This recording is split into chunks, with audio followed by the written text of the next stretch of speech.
Pemirsa, setelah menunggu hampir 4 bulan lamanya, Ahmad Usmawi Kafah akhirnya dilantik sebagai PLT Bupati Muara Enim oleh Gubernur Sumsel.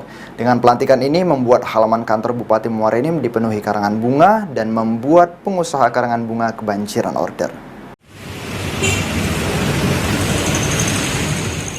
Pelantikan Ahmad Usmawi Kafah sebagai Wakil Bupati Muara Enim sekaligus PLT Bupati Muara Enim dilakukan Gubernur Sumsel Herman Deru di Gria Agung. Dengan adanya pelantikan ini membuat pelataran kantor Bupati Muara Enim dipenuhi karangan bunga yang memberikan ucapan selamat atas pelantikan Ahmad Usmawi Kafah ini.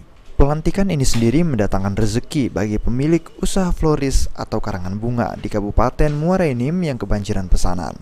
Menurut salah satu karyawan karangan bunga di Muara Enim, seluruh stok papan ucapan milik Star Floris sudah dipesan dan dikirimkan ke kantor Bupati Muara Enim dan rumah dinas Bupati Muara Enim.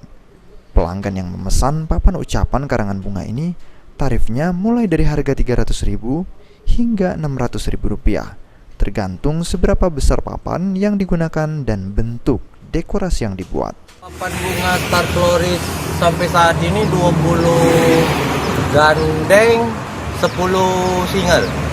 Keluarga lo ada yang di kantor bupati sama di rumah dinas, camat, dinas, sama APT.